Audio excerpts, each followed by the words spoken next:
Hi friends, welcome back to C drive. நீங்கள் நம்ம சேனலில் பார்க்க போகிற வீடியோ என்னன்னா ஒரு இன்ட்ரெஸ்டிங்கான வீடியோ. நிறைய பேருக்கு சிட்டியில் கார் ஓட்டுறது ரொம்ப ஈஸி. ஆனால் ஊட்டி, கொடைக்கானல், ஏற்காடு, வால்பாறை இந்த மாதிரி ஹில் ஸ்டேஷன் போனோம்னா ரொம்ப பயம் ஆரம்பிச்சிடும். கார் பின்னாடி உருண்டு போயிடுமா, அல்லது ஹேர்பின் பெண்டு நம்ம எப்படி எடுக்கிறது, டவுன் ஹில்லில் பிரேக் ஃபெயில் ஆகுமா, இந்த மாதிரி நிறைய டவுட்ஸ் இருக்கும். இந்த வீடியோ முழுசாக பார்த்தீங்கன்னா ஹில் டிரைவிங்கில் தெரிஞ்சுக்க வேண்டிய முக்கியமான விஷயங்களை நம்ம தெரிஞ்சுக்கலாம். ஸோ நம்ம ஹில்ஸ் டிரைவிங்காக இன்றைக்கி நம்ம எங்கே போக போகிறோம் அப்படின்னா,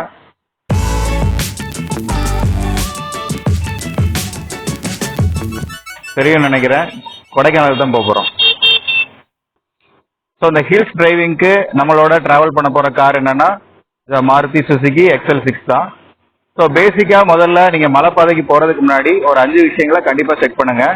பிரேக் நல்லா வேலை செய்யுதா, டயர் ப்ரெஷர் சரியாக இருக்கா, கூலண்ட் லெவல், இன்ஜின் ஆயில் இந்த ரெண்டுமே சரியான அளவில் இருக்கான்னு பாருங்கள். அப்புறமா பெட்ரோலோ டீசலோ அல்லது நீங்கள் EV கார் வச்சுருந்தாலும் சரி, போதுமான அளவுக்கு அது இருக்குதா, சஃபிஷியண்ட்டாக இருக்காங்கிறதை நீங்கள் செக் பண்ணிக்கோங்க.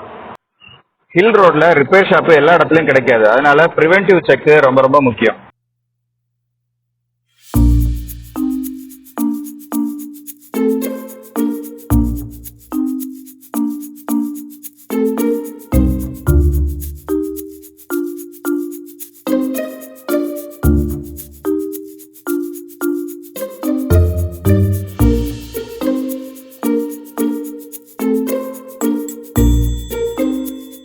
ஃப்ரெண்ட்ஸ், நீங்கள் மேனுவல் கார் தான் பயன்படுத்துறீங்க அப்படின்னா ரொம்ப ஸ்டீப்பான ஸ்லோப்புக்கு ஃபர்ஸ்ட் கியர் பயன்படுத்துங்க. கொஞ்சம் மாடரேட்டான ஸ்லோப்பாக இருந்ததுன்னா செகண்ட் கியர் பயன்படுத்துங்க.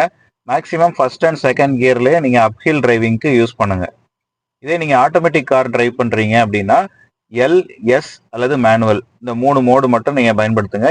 Lனா லோயர் கியர்லேயே டிரைவ் ஆகும், Sனா ஸ்போர்ட்ஸ் மோடு, அதிகமான ஒரு ஆக்சிலரேஷனுக்கு, கம்மியான கியரில் அதிகமான ஆக்சிலரேஷனுக்கு ஸ்போர்ட்ஸ் மோடு ரொம்ப ஹெல்ப்ஃபுல்லாக இருக்கும். இன்னொன்று மேனுவல் மோடு. இந்த 3 மோடு நீங்கள் ஆட்டோமேட்டிக் காராக இருந்தால் பயன்படுத்துங்க.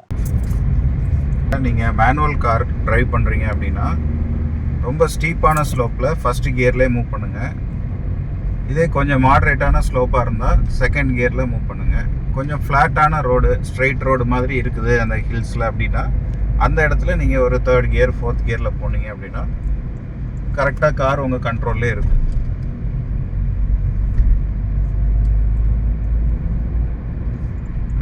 டேர்னிங்கில்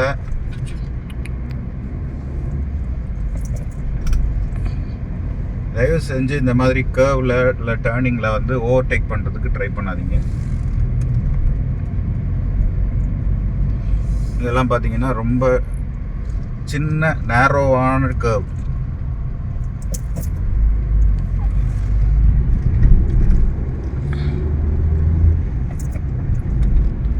இங்கே எடுக்கும்போது அங்கேயே சேர்த்து கவர் பண்ணுவோம். அடுத்ததில் அந்த நேரோ கர்வ். இப்போ ஒரு நேரோவான கர்வ் பார்க்குறீங்க. இது ஒரு சின்ன கர்வ் தான். இந்த கர்வில் நீங்கள் வந்து ஏதோ ஒரு வண்டியை ஓவர்டேக் பண்ணுறீங்க. அந்த இப்போ பார்த்தீங்கன்னா லாரி வருது. ஸோ இந்த இடத்துல அதுக்கு உண்டான ஸ்பேஸை நம்ம கொடுக்கணும். அதை ஆக்குப்பை பண்ணுற மாதிரி நம்ம போகக்கூடாது.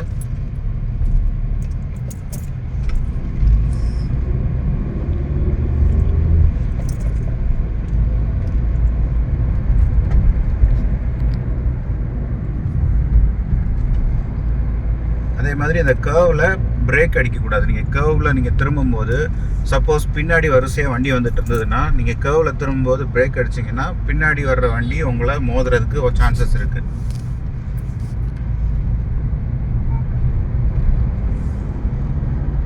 அதனால் கர்வ் வருது அப்படின்னா அதுக்கு முன்னாடியே வண்டியை கொஞ்சம் ஸ்லோ பண்ணி ஸ்பீடை குறைச்சிட்டு அதுக்கப்புறமா நீங்கள் டேர்ன் பண்ணுங்கள். ஸ்பீடை குறைச்சி அப்புறமா அந்த கர்வில் பொறுமையாக திரும்பிட்டு அப்புறம் ஆக்சிலரேஷன் கொடுத்து போகலாம். நீங்கள்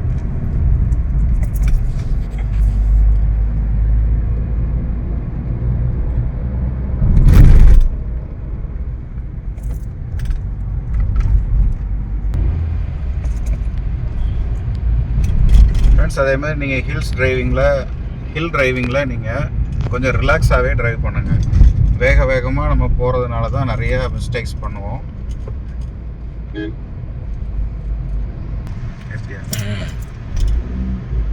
ஃப்ரெண்ட்ஸ், இப்போ பார்த்தீங்கன்னா ஸ்பீட் லிமிட்டு 30 km/h தான் போட்டிருக்காங்க. ஸோ இந்த இடத்துல நம்ம அதிகப்படியாக 30 km ஸ்பீடுக்கு மேலேயே போகக்கூடாது. ஸோ அதனால் ரேஷ் டிரைவிங் மலையில் எப்போவுமே வேண்டாம். இப்போ இந்த மாதிரி ரோடை பார்த்தீங்கன்னா ஸ்ட்ரைட்டாக இருக்குது. ஸோ இதில் நீங்கள் வந்து 3rd கியர் 4th கியர் போய் ஓவர்டேக் பண்ணி போகலாம். இப்போ கூட ஒரு இன்னோவா கார் நம்மளை ஓவர்டேக் பண்ணி போகுது. ஸோ இந்த மாதிரி ரோடை வந்து நீங்கள் பயன்படுத்திக்கோங்க ஓவர்டேக் பண்ணுறதுக்கு.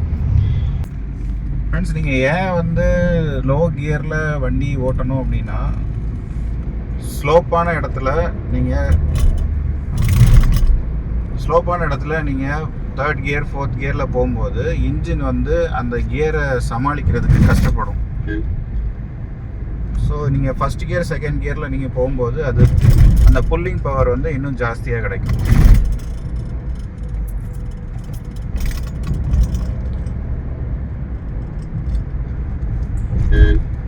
ஃப்ரெண்ட்ஸ், இப்போ பார்க்க போகிறது நீங்கள் வந்து ஹேர்பின் பெண்டு. இந்த ஹேர்பின் பெண்டில் நீங்கள் எப்படி போகணும் அப்படின்னா, அந்த கார்னரை ஒட்டி திரும்பாதீங்க. கொஞ்சம் மிட்டுக்கு வாங்க, அதாவது இந்த ஓரமாகவே வந்துக்கோங்க. அந்த பக்கம் வண்டி வருதான்னு பார்த்துட்டு கொஞ்சம் அப்படி சென்டராகவே நீங்கள் திரும்புங்க. அப்படின்னா ஈஸியாக நீங்கள் வந்து லெஃப்டாக ஒட்டி நீங்கள் வந்துடலாம். இதே நீங்கள் இந்த பக்கம் ஏதாவது பெரிய வண்டி நிற்குதுன்னா நீங்கள் கார்னர் ஒட்டி திரும்பும்போது உங்களுக்கு கரெக்டாக வண்டி ரோட்டு பொசிஷனுக்கு வராது. இப்போ ஒரு ஹேர்பின் பெண்ட் பார்க்கலாம், இதில் எப்படி போகணுன்ட்டு. முதல்ல காரு ஸ்பீடாக வந்துட்டு இருந்தீங்கன்னா ஸ்லோ பண்ணிக்கோங்க. ஃபஸ்ட் கியர் அல்லது செகண்ட் கியரில் வண்டி மூவ் ஆகணும். நான் இப்போ ஃபஸ்ட் கியரில் போட்டிருக்கேன், ஏன்னா ஸ்டீப்பான ஒரு ஸ்லோப் வரப்போகுது. இந்த இடத்துல நீங்கள் திரும்பும்போது இந்த கார்னரை ஒட்டி திரும்பாதீங்க. கொஞ்சம் சென்டராக வந்து திரும்பினீங்க அப்படின்னா கரெக்டாக உங்களோட கார் என்ன ஆகும்னா இந்த லெஃப்டை ஒட்டி உங்கள் கார் வந்து ட்ராவல் ஆகும். ஸோ எப்போவுமே கியரை ரெடியூஸ் பண்ணி இந்த ஸ்டீப்பான இடத்துல போங்க. அது காருக்கும் சேஃப்டி, உங்களுக்கும் சேஃப்டி. ஃப்ரெண்ட்ஸ், இந்த மாதிரி ஏதாவது ஹெவி வெஹிக்கிள் லாரி ஏதாவது முன்னாடி போச்சுன்னா அதை க்ளோஸாக ஃபாலோ பண்ணாதீங்க.